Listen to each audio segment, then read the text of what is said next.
ஒரு வார காலமும் வேலை விஷயமாக வெற்றி அலைந்து கொண்டிருந்தான். இளமாறன் நிறைய முறை மலரிடம் மன்னிப்பு கேட்க வேண்டும் என நினைத்தான்.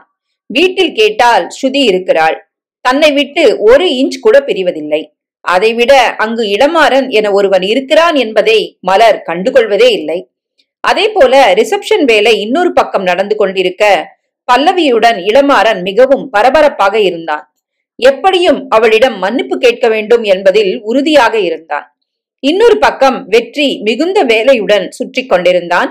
இரவு தாமதமாகத்தான் வீடு வந்து சேர்ந்தான். மாமா என அவனுக்காக காத்திருந்து அவனுக்கு ஊட்டி விட்டு தானும் சாப்பிட்டாள் மலர். எதுக்கு இவ்ளோ நேரம் வெயிட் பண்ற? தூங்கலாம் தானே? இல்ல மாமா, நீங்க இல்லாம தூக்கம் வரல. உங்க மேல கால் போடணும், அப்போதான் தூக்கம் வரும் என கூறிக்கொண்டே வாயை துடைத்து விட்டாள். போலாமா தூங்க என வெற்றி கேட்க கொட்டினாள். அவளை கையுடன் அள்ளி கொண்டான். அவனது நெஞ்சில் சாய்ந்து கொண்டாள். அடுத்த நாள் ஆரவாரத்துடன் விடிந்தது. ஸ்ருதிக்கு தங்க நகைகள், வைர நகைகள், பட்டுப்புடவை என அனைத்தையும் வரிசையாக அடுக்கியிருந்தார் பாபு. இளமாறனுக்கு உள்ளுக்குள் கர்வமாக இருந்தது. தன் பொண்டாட்டி தன்னுடன் வரும்போது மதிப்பாக இருக்கும் அவளின் நகைகள் என மிகவும் திருப்தி என முகமே சொன்னது. பாபு வந்ததும் வந்தார். மாலையில வர வேண்டும். சரியாக மலர் பள்ளியில் இருந்து வீட்டுக்கு வரும் நேரம் வீடே ஜொலித்தது அந்த நகையின் வெளிச்சத்தில். மலர் எதையும் கண்டு கொள்ளாமல் அவளின் அறைக்கு சென்று விட்டாள். பல்லவிக்கு மனம் ஒப்பவில்லை. என்னதான் இருந்தாலும் மலர் விழி அவளது தேர்வு.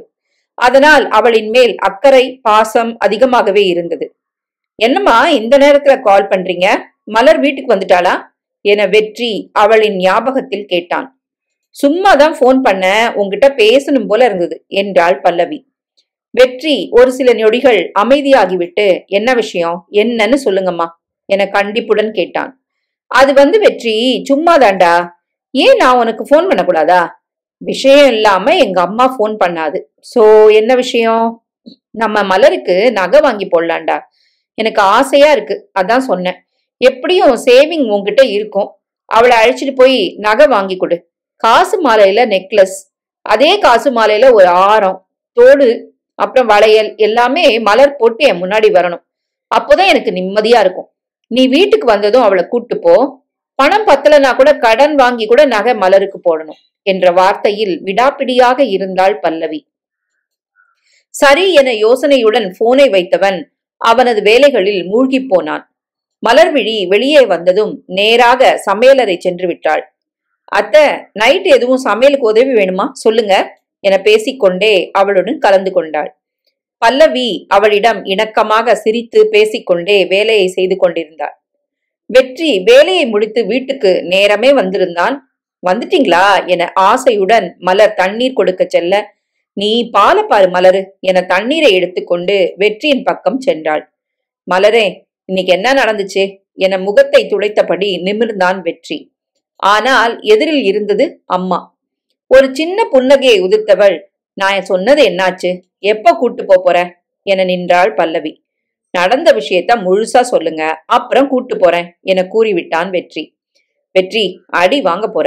எதுவும் நடக்கல, எனக்கு ஆசையா இருக்கு. மலர் கழுத்துல நகை இருக்கணும். அவளை யாரும் எதுவும் சொல்லக்கூடாது என பல்லவி ஆதங்கத்துடன் கூறினாள். வெற்றி எதையும் கண்டு கொள்ளாமல் வெளியே செல்ல போக, டேய் சொல்லிட்டே இருக்கேன், நீ பாட்டுக்கு மதிக்காம போற. என்ன இது, சரியில்லடா என காட்டத்துடன் பேசினாள். தன் அன்னையை வெற்று பார்வை பார்த்தான் வெற்றி. பல்லவி ஒரு பெரிய மூச்சை விட்டபடி நடந்த அத்தனையையும் கூறினாள். இதுக்குத்தான் இவ்ளோ மழுப்பலா என அவன் வெளியே செல்ல, வெற்றி நீ அவளை கூட்டு போறியா இல்லையா, அதுக்கு பதில் சொல்லவே இல்ல என்று பல்லவி கேட்க, இதுல சொல்றதுக்கு என்னமா இருக்கு? நம்ம 2 பேரை விட இதுல முடிவெடுக்க கூடாது. மலர் தான். சோ அவகிட்டயே கேட்கலாம். அவ வேணும்னா சொன்னா இப்பவே போய் நான் வாங்கி கொடுக்க தயாரா தான் இருக்கேன் என்று சொல்லிவிட்டு வெளியே செல்ல போனவனின் கைகளை பிடித்து இழுத்த பல்லவி, உனக்கு கொஞ்சமாவது அறிவு இருக்கா? உனக்கு எந்த உணர்ச்சியும் இல்லடா மரமண்ட. அவகிட்ட போய் வேணுமான்னு கேப்பியா? இதெல்லாம் தானா வாங்கி கொடுக்கணும் என்று கூறினார். என்னம்மா சொல்றீங்க? அவதானே போட்டுக்க போறா, அப்ப அவகிட்ட தானே கேட்கணும் என்று வெற்றி கடுப்புடன் தன் அன்னையை பார்த்தான். அப்படி இல்ல வெற்றி, நீ அவளை கடை கூட்டு போ, அவளுக்கு பிடிச்சத வாங்கி கொடு. ஆனா கேட்டு கூட்டு போறது நல்லா இருக்காது. அந்த பொண்ணு, அதான் மாறனோட பொண்டாட்டி, அவ கழுத்துல நகையா இருக்கும்போது மலரோட கழுத்துலயும் நகை இருக்கணும். அதான் என்னோட ஆசை. நீ அவளை கூட்டு போ, அவ்வளவுதான் சொல்லிட்டேன் என அன்னை மகன் இருவரும் வாக்குவாதம் செய்து கொண்டிருக்க, என்னாச்சு என்று அந்த இடத்திற்கு வந்து சேர்ந்தாள் மலர்விழி. உன்னோட மாமியார் உனக்கு நகை வாங்கி கொடுக்க சொல்றாங்க, வரியா, போயிட்டு வரலாம் என்று வெற்றி கேட்க, பல்லவிக்கு சோர்வாக இருந்தது.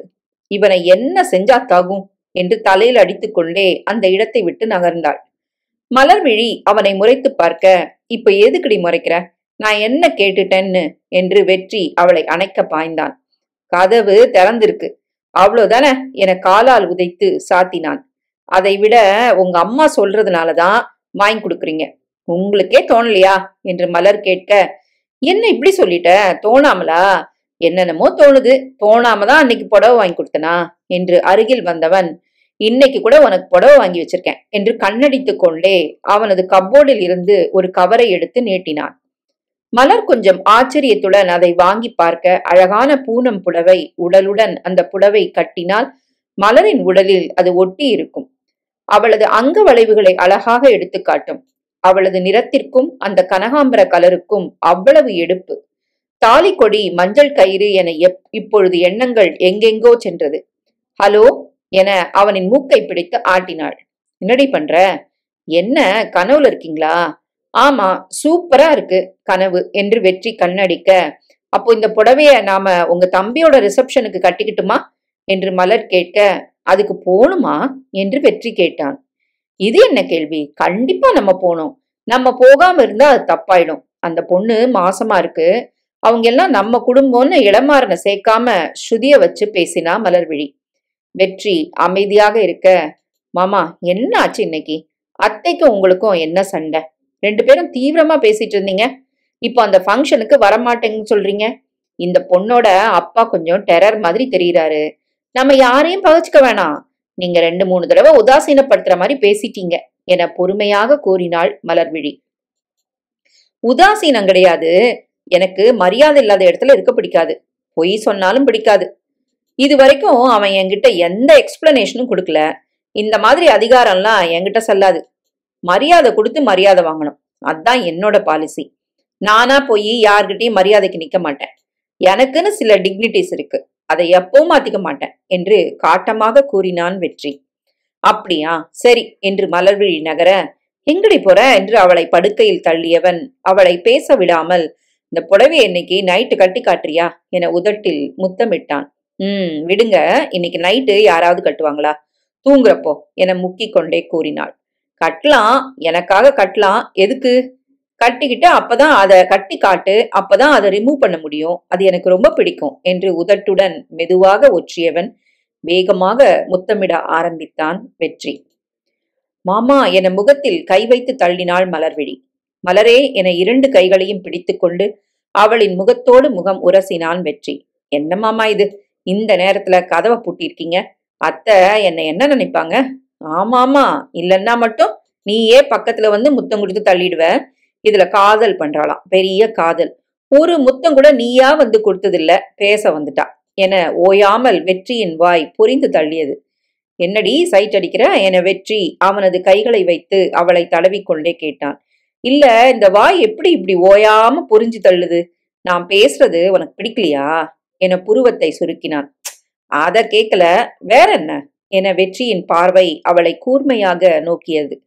இல்ல, வெளியே எல்லார்கிட்டையும் வெறப்பா இருக்கீங்க, யார்கிட்டையும் சேர்ந்தாப்புல 4 வார்த்தை பேச மாட்டீங்க, ஆனா என்கிட்ட மட்டும் எப்படி இந்த முகம் என மலர் விவரத்தை தெரிந்து கொள்ளும் பொருட்டு ஆர்வமாக கேட்டாள்.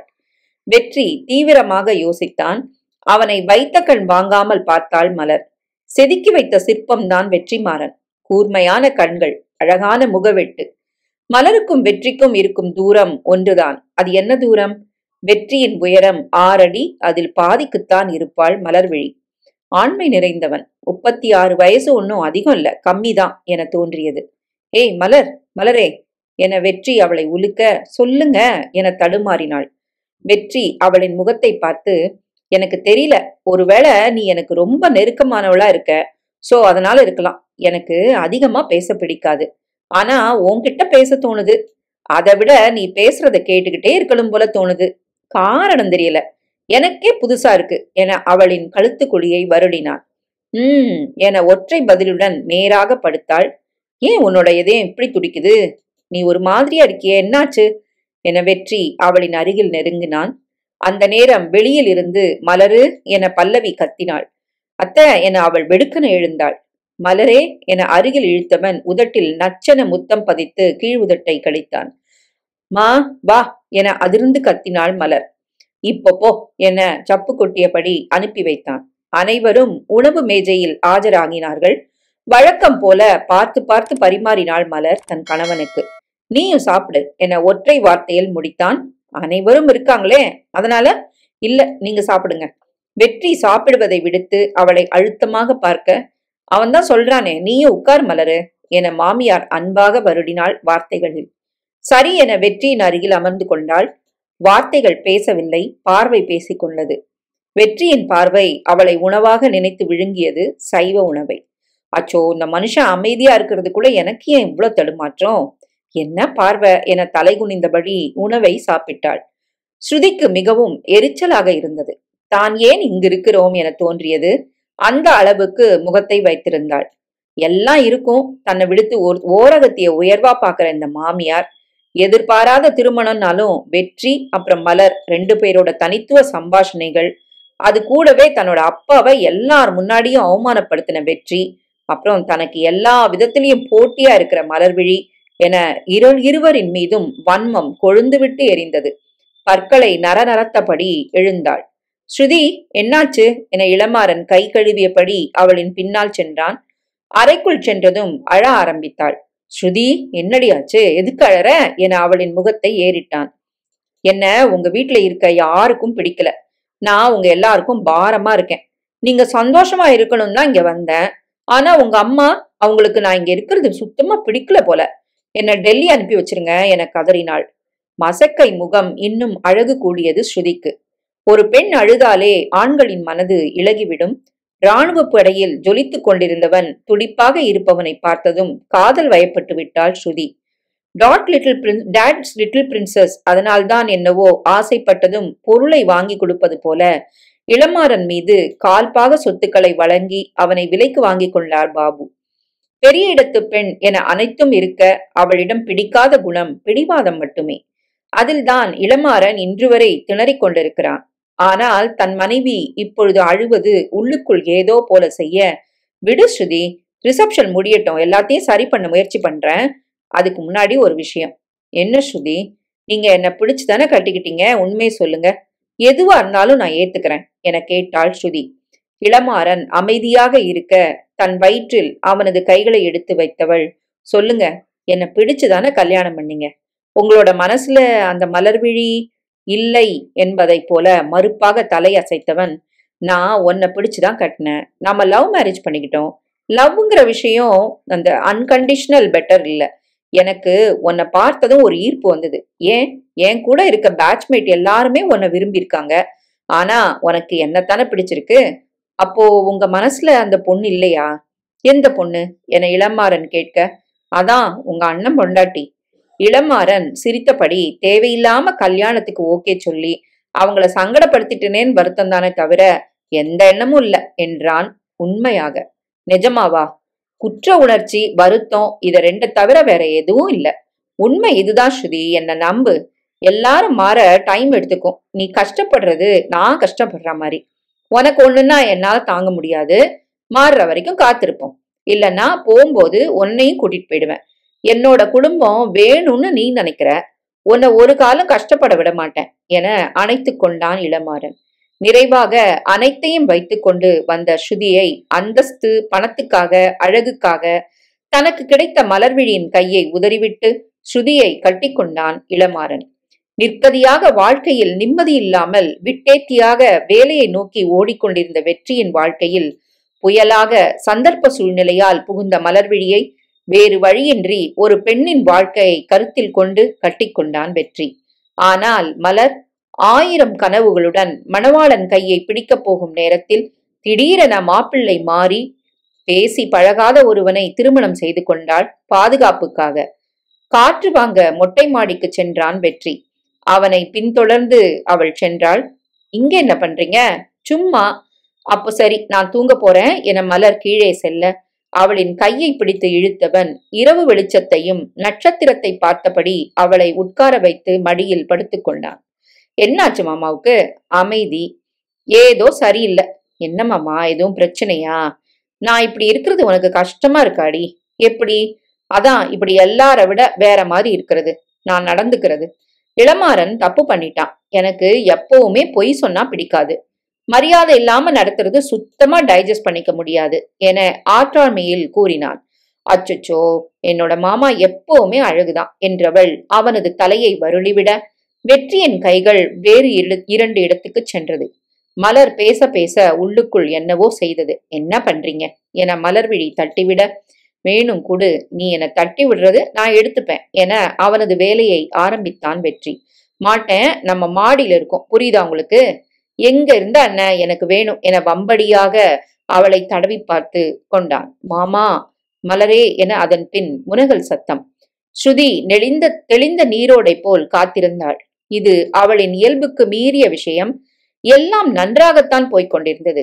ஆனால் வரவேற்புக்கு வந்து சென்ற சிந்துவின் மாமியார் குடும்பம்தான் பெரிய குட்டையை குழப்பிவிட்டு சென்று விட்டார்கள். அப்படி என்ன நடந்தது? ஸ்ருதியின் பார்வை வன்மத்துடன் மலரின் மேல் படிந்தது. வேண்டா வெறுப்பாக தயாராக்கி கொண்டிருந்தான் வெற்றி. கண்ணாடி வளையல் குலுங்கும் சத்தம் கேட்டது. ஸ்ட்ரிக்ட் ஆபீசர் கொஞ்சம் கூட திரும்பல. மாமா என மென்மையாக அவன் அருகில் வந்தாள் மலர். வெற்றியிடம் விரைப்பு குறையவில்லை. இது தப்பு. நம்ம அத்தைக்காக, நம்ம குடும்பத்துக்காக, நம்ம வீட்டுக்கு வரப்போற புது வாரிசுக்காக நம்ம போய்தான் ஆகணும். முக்கியமா நம்ம இதுல சந்தோஷமா கலந்துக்கணும் என அவனிடம் எடுத்து கூறினாள் மலர். என்ன சந்தோஷம் இருக்கு என வெற்றி அவளிடம் கேட்க, ஆமா, இப்போ நம்ம 2 பேரும் இப்படியா ஜோடியா இருக்க காரணம் யாரு என மலர் தன் மனம் கவர்ந்தவனை பார்த்தாள். யாரு? எல்லாம் என் அம்மாதான். லூசு மாமா என மலர் அவனை முறைக்க, என்னடி வாய் நீளுது? நம்ம 2 பேரும் சேர காரணமே இளமாறன் தான். உங்ககிட்ட ஒரு விஷயம் சொல்லணும். இளமாறன் இதுல சம்பந்தப்படல, நான் தான் என்றாள் மலர்விழி. என்ன சொல்லு என வெற்றி அவளை பார்த்தான். இல்ல, அதுக்கு முந்தி நம்ம இந்த ஃபங்க்ஷனுக்கு போயிட்டு வந்துடலாம். வந்ததும் இதை பத்தி சொல்றேன். நான் சொன்னதும் உங்க முகம் எப்படி மாறுதுன்னு பார்க்கணும் என வெட்கத்தில் கூறினாள் மலர். அப்படி என்னடி விஷயம் என கிறக்கமாக கேட்டவன் மலரின் பக்கத்தில் நெருங்கினான். கனகாம்பர பூவின் வண்ணத்தில் ஜார்ஜெட் புடவையில் கண்ணை பறித்தாள் மலர்விழி. வெற்றியின் கைகள் பரபரத்தது. மலர், இந்த சாரிய கொஞ்சம் ஆராய்ச்சி பண்ணணும் வா என படுக்கையில் தள்ளினான். ஐயோ மாமா, நான் ரெடி ஆகிட்டேன், என்ன பண்றீங்க? இந்த மலரை கோவப்படுத்தி பார்க்காதீங்க என கடுமையாக கூறினாள். வெற்றி தீவிரமாக யோசித்தபடி, புடவை கலையக்கூடாது அவ்வளவுதானே? ஆமா, அதுக்கு என்னை விடுங்க என அவள் எழுந்து கொண்டு செல்ல போக, அவளை பின்னால் இருந்து அணைத்து கொண்டவன் கழுத்தில் அழுத்தமாக முத்தமிட்டு, இப்போ என்னை ஏங்க வச்சுட்டு போற அப்படிதானே, போடி என பின்கழுத்தில் முத்தங்களை வாரி வழங்கினான். மலரின் மொத்த சத்துக்களும் வடிந்து சென்றது ஒரு பக்கம். போடி என மெல்ல கூறியவன் மெதுவாக அவளை திருப்பி கழுத்து எலும்பில் முத்தமிட்டு எச்சில் படுத்தினான் வெற்றி.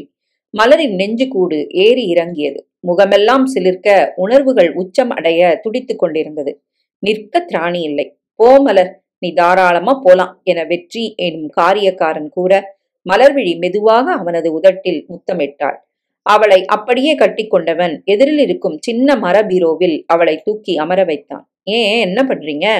இப்போ உன்னை விட்டு போனா எனக்கு பைத்தியம் பிடிச்சுக்கும் என உதட்டில் ஒற்றியவன் அவனது உடைகளை கொஞ்சம் கலைத்துவிட்டு அவளின் இடையுடன் ஒட்டினான்.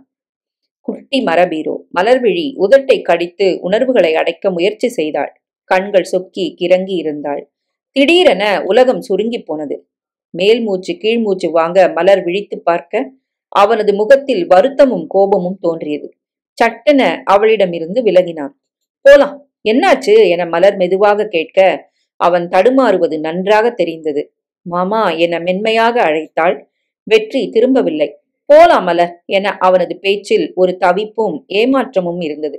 சரி, என்னை இறக்கி விடுங்க என மலர் கூற, வெற்றி திரும்பி பார்த்தவன் பேச்சற்று நின்றான். அவன் கண் முன்னால் மாராப்பின் சேஃப்டி பின்னை கழட்டி அருகில் வைத்தவள் கொக்கியை வேகமாக கழட்டினாள். அடுத்த நொடி காலை கண்ணுக்குட்டி வாளை தூக்கி கொண்டு வந்தது. சந்தோஷம், திருப்தி, இது இரண்டும் அவனது கண்ணில் நிறைந்து இருந்தது. எப்படி இது? எனக்கு தெரியும் உங்களுக்கு எது பிடிக்கும்னு என மலர் கண்களை மூடியபடி அவனது மேல் சாய்ந்து கொள்ள, மலரே பிடிச்சுக்கவா என எச்சல் பெழுத்தினார். என்னமோ செய்ங்க என்றாள் வெடுக்கென.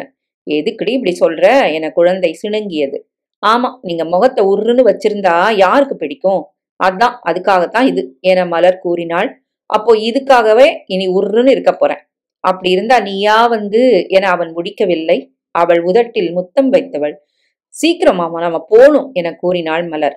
அவளின் உதட்டில் முத்தம் வைத்தவன் மொத்தமாக கட்டிலில் கிடத்தி வேகமாக அவளை உள்ளுக்குள் சுருட்டி கொண்டான். ஒரு சில நொடியில் வெற்றி சுறுசுறுப்பாக கண்கள் பளிச்சிட மலரின் நெற்றியில் முத்தமிட்டான். மலர் மெதுவாக கண்ணை திறந்து தன்னவனை பார்த்தாள். வெற்றியின் முகத்தில் திருப்தி. இப்பொழுதுதான் முகம் தெளிந்து இருந்தது. வேகமாக பாத்ரூம் சென்றவள் குளித்தாள். என்னடி பண்ற? பின்ன நீங்க பண்ண வேலைக்கு குளிக்காம வர முடியுமா என மலர் துளைத்தபடி வேகமாக வெளியே வந்தாள். நான் என்ன பண்ணட்டும், உன்னை விட புடவை அழகா இருக்கு, அதான் கொஞ்சம் டெஸ்ட் பண்ணேன். பேஷ் பேஷ், உங்க டெஸ்ட் ரொம்ப நன்னா இருக்கு என முறைத்தவள் கைக்கு கிடைத்த இன்னொரு புடவையை வேகமாக காட்டினாள். திராட்சை ரசம் வண்ணத்தில் அந்த புடவை இன்னும் அட்டகாசமாக இருக்க மலர் என ஈரமுடி காய்வதற்காக ஒரே ஒரு கேட்ச் கிளிப் போட்டபடி திரும்பினாள். நீ ஒயின் பாட்டில் மாதிரி இருக்க என்றவன் வேகமாக உதட்டில் முத்தமிட்டான். ஐயோ என சலித்து கொண்டு அவனிடம் இருந்து விலகியவள், மாமா எனக்கு உங்களை பிடிக்கல என்றாள் வெடுக்கென. ஏண்டி ஏண்டி சொல்லுடி, எனக்கு ஸ்ட்ரிக்ட் ஆபீசர் வேணும். இப்போ இருக்க வெற்றி ரொம்ப மோசம் என்றாள் மலர். என்ன மோசம் என வெற்றி கேட்க மாராப்பை கொஞ்சம் விலக்கி காட்டினாள். போதுமா, அவ்வளோ அவசரம்? நான் எங்க போறேன்? நீங்க ஓவர் ரொமான்டிக் பாயா இருக்கீங்க என்றாள் மலர். வெற்றி அதற்கும் மேல் அவளிடம் பேசவில்லை. அவளுக்காக காத்திருந்தான். மலர் தன்னை தயார்படுத்தி கொண்டு வந்தாள். தலை சுற்றுவது போல் இருந்தது. சிறிது நேரத்துக்கு முன்னால் காலை கண்ணுக்குட்டி வாலை மொத்தமாக சுருற்ற மாதிரி அடக்கிட்டு வந்தா.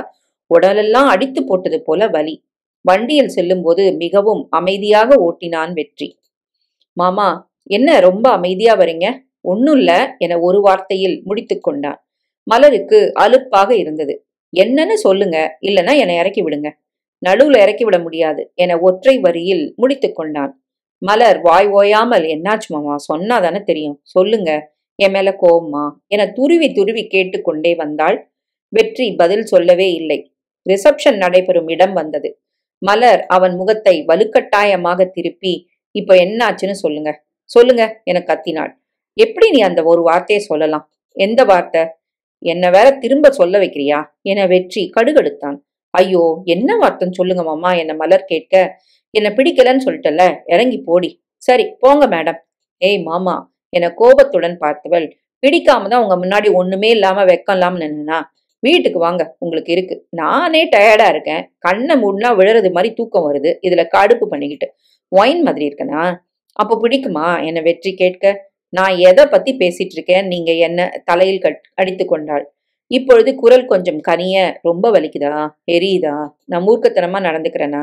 எனக்கே தெரியல. உன்னை பார்த்தா நான் ஸ்டடியா இல்லடி என மெதுவாக கூறினான் வெற்றி. ஐயோ அப்படி இல்ல, உங்களை எனக்கு பிடிக்கும், இது மூர்க்கம் இல்ல, என் மேல வச்சிருக்க ஆசை, எனக்கு பிடிச்சிருக்கு என அவனது உள்ளங்கையில் முத்தமிட்டாள். வண்டியை பார்க் செய்துவிட்டு அவளின் கை கோர்த்து நடந்தான் வெற்றி. மலர் அந்த இடத்தை சுற்றி பார்த்து கொண்டே உள்ளே சென்றாள். மாமா என வெற்றியின் பக்கம் திரும்பினாள். சாரி, இனி ஃபோர்ஸா நடந்துக்க மாட்டேன் என வெற்றி உண்மையான வருத்தத்தில் கூறினான். மலர் அவனது காதருகில் வந்து, அப்படிதான் நடந்துக்கணும், எனக்கு என் வெற்றிமாறன் மாமா எப்படி இருந்தாலும் பிடிக்கும், அவர் அவரா இருக்கணும், எனக்காக தனித்துவமான என்கிட்ட ஒரு வெற்றிமாறனா அவ்வளவு பிடிக்கும், இன்னொரு தடவை சாரி சொன்னா மூஞ்சில குத்து விழும் என சொல்லியபடி முன்னால் நடந்தாள். வெற்றிக்கு அவளின் பேச்சு உள்ளுக்குள் பிரளயத்தை ஏற்படுத்தியது. பொண்ணுங்க பிடிக்காதுன்னு சொன்னா பிடிக்கும்னு அர்த்தம் இருக்கா என்ன என தலையை கோதிக்கொண்டே தன் மலரானவள் பக்கம் நடந்தான். மலர் நேராக சிந்து மற்றும் கோகுல் இருக்கும் இடத்துக்கு சென்றாள். அவளின் முகத்தில் உள்ள செழிப்பை பார்த்த சிந்துவின் மாமியார் வனஜாவுக்கு பற்றி கொண்டு வந்தது. நேராக மேடையில் ஒயிலாக நின்று கொண்டிருக்கும் ஸ்ருதியின் பக்கம் சென்றாள். தன் மகன் மோகன் ஜெயிலில் இருக்க இவள் தானே காரணம். என் மகன் அங்கு கஷ்டப்படுறான், இவ இங்க மினுக்கிட்டு வராளே என்ற ஆதங்கம். ஸ்ருதி வனஜாவை பார்த்து புன்னகையுடன் வாங்க என இளமாறன் பக்கம் திரும்பினாள். வனஜா அடுத்து ஸ்ருதி கிட்ட சொன்ன விஷயத்த கேட்டதும் அவ இளமாறன் நின்று கொண்டிருக்க அவனை நோக்கி வந்தாள் வனஜா. வாங்கம்மா என புன்னகையுடன் அழைத்தான். வனஜாவை இளமாறன் மலரை நிச்சயம் செய்யும் போது பார்த்தது. அதனால் அவனுக்கு பெரிதாக வனஜாவின் குணம் தெரியாது. ஸ்ருதி, இது வனஜா. இவங்க மலர்விழியோட அத்தை என அறிமுகம் செய்தான் இளமாறன். வணக்கம் என மரியாதை நிமித்தமாக கூறினாள் ஸ்ருதி. உங்க ஜோடி பொருத்தம் பார்க்க என் 2 கண்ணு போதாது, அவ்வளவு அழகா இருக்கு. கடவுள் முடிச்சு அப்படிதான் இருக்கும் என கூறினாள் வனஜா. அதில் ஸ்ருதி திருப்தியுடன் பார்த்தவள், வாங்க ஆண்டி, நீங்க போட்டோ எடுப்போம் என நிற்க வைத்துக் கொண்டாள். ஒரு கிளிக் முடிந்ததும் வனஜா ஸ்ருதியின் பக்கம் திரும்பி, மசக்கியா இருக்கியாமா? என்ன ஆண்டி, கர்ப்பமா இருக்கியம்மா என கேட்டார் வனஜா. ஆமா ஆண்டி என ஸ்ருதி பூரிப்புடன் கூறினாள். அவளை நெட்டி முறித்தவர், ரொம்ப சந்தோஷம் கண்ணு, நல்லா இருக்கணும் என வனஜா சொல்ல, தேங்க்ஸ் ஆண்டி என ஸ்ருதி கூறினாள். வனஜா அந்த இடத்தில் இருந்து 2 அடிகள் எடுத்து வைத்தவர் திடீரென என்ன நினைத்தாளோ, ஸ்ருதி என அழைத்தாள். சொல்லுங்க ஆண்டி. வனஜா ஒரு நொடி இளமாறனை பார்த்துவிட்டு ஸ்ருதியின் அருகில் வந்தவள், எதுக்கும் நீ கொஞ்சம் ஜாக்கிரதையா இருமா. என்ன ஆண்டி சொல்றீங்க என ஸ்ருதி இளமாறனை பார்த்து கொண்டே, உன் புருஷனை பத்திரமா பாத்துக்கோ என்றார் வனஜா. என்ன ஆச்சு ஆண்டி, ஏன் அப்படி சொல்றீங்க என ஸ்ருதி கேட்க, உன்கிட்ட சொல்றதுக்கு என்னம்மா, இளமாறனுக்கும் மலர்விழிக்கும் நிச்சயம் ஆச்சு, அதை விட்டுடலாம் பழசு. ஆனா இப்போ அந்த மலர் உன்னோட புருஷனுக்கு அண்ணன் பொண்டாட்டியா வந்துட்டா. என்னதான் அண்ணியா இருந்தாலும் 2 பேரும் பார்த்துக்கும் போது நிச்சயத்துக்கு முன்னாடி இருந்த நினைப்பு வந்துட்டா என்ன பண்றது என்றார் சூட்சுமமாக. ஸ்ருதி தீவிரமாக யோசிக்க, வனஜா உள்ளுக்குள் சிரித்தபடி, நான் இளமாறன் மேல தப்பு சொல்ல மாட்டேம்மா. நீயே தங்க சிலை மாதிரி பக்கத்துல இருக்கும்போது அவனுக்கு அந்த சிரிக்கி மேல பார்வை போவாது. ஆனா பாரு, உன்னோட மச்சான், வாட், அதாம்மா அந்த வெற்றி, உன் புருஷனோட அண்ணன், அவனுக்கு என் பையனை விட வயசு கூட. இந்த மலருக்கு வெறும் 26 தான் ஆகுது. நான் சொல்றது புரியுதா? நீ இளமாறனை விட அந்த மலர் மேல ஒரு கண்ணை வச்சுக்க. உன்னை என்னோட பொண்ணா நினைச்சு சொல்றேன் என கூறிவிட்டு நாசுக்காக நகர்ந்தாள் வனஜா. அவ்வளவுதான். ஸ்ருதி இப்போது வல்லவன் பட கீதா ஆகிவிட்டாள்.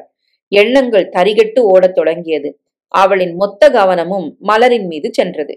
இளமாறன் புன்னகையுடன் விருந்தாளிகளை வரவேற்று அவர்களுடன் பேசி போட்டோ எடுத்துக் கொண்டிருந்தான். ஸ்ருதி வன்மத்துடன் பார்த்தாள்.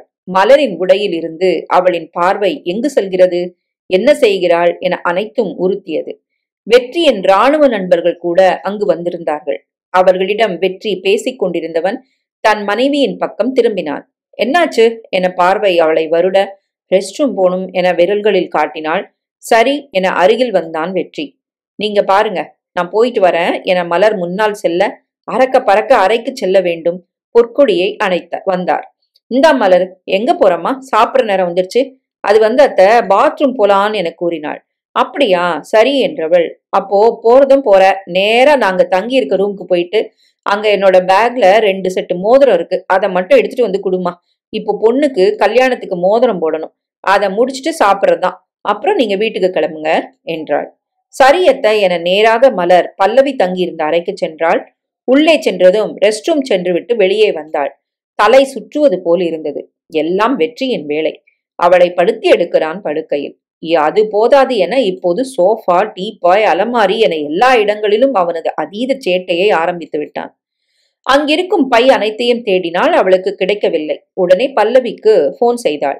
ஹலோ அத்தை, எங்க இருக்கு என மலர் கேட்க, பெரிய பேக் உள்ள பச்சை புடவைக்கு அடியில வச்சிருக்கேன் பாரு மலர் என பல்லவி கூறினாள். மலர் அதை தேடிக்கொண்டிருந்தாள். அந்த நேரம் பார்த்து இளமாறன் தனது நண்பர்களுக்கு ரூம் புக் செய்த அறையை காட்ட வந்திருந்தான். இன்று இரவு பேச்சுலர் ட்ரிங்க்ஸ் பார்ட்டி நடக்க இருக்கிறது. அவர்களுக்கு அறையை காட்டிவிட்டு திரும்ப எதிர் அறையில் மலர் இருப்பது தெரியவும், இதுதான் சரியான சந்தர்ப்பம் என உள்ளே நுழைந்தான் இளமாறன். மலர் என அழைக்க, நீங்க இங்க என்ன பண்றீங்க என வெடுக்கன பார்த்தாள். உங்ககிட்ட தனியா பேசணும், அதான் வீட்டுல ஸ்ருதி இருப்பா, அதான் இங்க என மலரிடம் பேச ஆரம்பித்தான். ஸ்ருதி எரிமலை போல தகித்து கொண்டு நின்றாள் மேடையில். வனஜா ஸ்ருதியின் அருகில் வந்து அவளின் கையை பிடித்தபடி, நீ செஞ்ச உதவிய நான் என்னைக்குமே மறக்க மாட்டேம்மா, நான் சொன்னது நினைப்பு இருக்கட்டும் என வெற்றி களிப்புடன் சென்றாள். மலர்விழி மோதிரங்கள் 2ஐயும் எடுத்து வந்து பல்லவியிடம் கொடுத்தாள். முக்கிய உறவுகளை அழைத்து அவர்களின் முன் இளமாறன் சந்தோஷத்துடன் ஸ்ருதியின் விரலில் மோதிரம் போட்டு விட்டான். ஸ்ருதி வேக மூச்சுடன் இளமாறன் விரலில் மோதிரம் போட்டாள். அனைவரும் ஆட்டம் பாட்டம் என கொண்டாட்டத்துடன் இருந்தார்கள். வெற்றியின் அருகில் வந்த மலர், மாமா வீட்டுக்கு போலாமா, தலை வலிக்குது. போலாம். உனக்கு என்னாச்சு, ஒரு மாதிரி இருக்க? இல்ல மாமா, எனக்கு ரொம்ப சோர்வா இருக்கு என கூறினாள் மலர். அப்படியா, அப்ப சரி வா போலாம். எனக்கும் இங்க இருந்து கிளம்பணும் என வெற்றி மற்றும் மலர் இருவரும் கிளம்பினார்கள். பல்லவி கொஞ்சம் ஸ்ருதியை கண்ணும் கருத்துமாக பார்க்க ஆரம்பித்தாள். என்னதான் காதல் திருமணம் செஞ்சாலும் தங்கள் வீட்டு வாரிசை சுமந்து கொண்டிருக்கிறாள் என கரிசனம் ஒட்டி கொண்டது. வெற்றி மலரிடம் சாரிடி, உன்னை ரொம்ப கஷ்டப்படுத்திட்டேன் என புலம்பிக் கொண்டே சென்றான். இல்ல மாமா, அடி வாங்க போறீங்க என அவள் அவன் மேல் சாய்ந்து கொண்டாள். இனிமே பக்கத்திலே வரமாட்டேன் என வெற்றி சொல்ல, நான் வருவேன் என் மாமா பக்கத்துல என வெற்றியின் மேல் தூங்கி வழிந்தாள். வீட்டுக்கு அழைத்துச் சென்றவன் அவளுக்கு உணவை கொண்டு வர அதற்குள் உறங்கியிருந்தாள் மலர். இளமாறன் தன் மனைவியின் பக்கம் திரும்பி அவளை கட்டிக்கொண்டான். ரொம்ப சந்தோஷமா இருக்கா மாதிரி இருக்கு, என்ன விஷயம்? எல்லாமே சரியாயிடுச்சு ஸ்ருதி, இன்னைக்கு நான் ஹாப்பி. நம்ம பாப்பா என வயிற்றில் கை வைத்தான். அப்படியா, ஒரு 10:30 மணி இருக்கும். இளமாறன் எழுந்தான். ஸ்ருதியின் அருகில் வந்து, ஃப்ரெண்ட்ஸ் எல்லாம் வெயிட்டிங் பேபி, நான் போயிட்டு வரட்டுமா? ஸ்ருதி அவனை கோபத்துடன் பார்க்க, ப்ளீஸ் பேபி என கெஞ்சுவது போல் கேட்டான். என அவள் திரும்பிக் கொள்ள இளமாறன் அவளின் அருகில் நெருங்கி உதட்டில் முத்தமிட்டவன் தன் நண்பர்களுக்கு போன் செய்து கொண்டே வெளியே ஓடினான். உதட்டை துடைத்தபடி ஸ்ருதியின் கண்களில் கோபத்தில் நீர் கோர்த்தது. அச்சோ என மலர் குரல் கேட்க வேகமாக எழுந்து வெளியே வந்தாள் ஸ்ருதி. சாரி சாரி மலர் என இளமாறன் சொல்லிக் கொண்டிருக்க, பரவாயில்ல நீங்க பார்த்து போங்க என கூறிவிட்டு லைட்டை போட்டாள். இன்னும் நீங்க சாப்பிடலையா என கேட்க, அது வீட்டுக்கு வந்துட்டோம் என சொல்லியபடி கிச்சன் பக்கம் சென்றாள். என்ன சத்தம் என வெற்றியின் குரல் கேட்க இளமாறன் மலரிடம், அண்ணனுக்கு தெரிய வேணாம் ப்ளீஸ் என கெஞ்சினான்.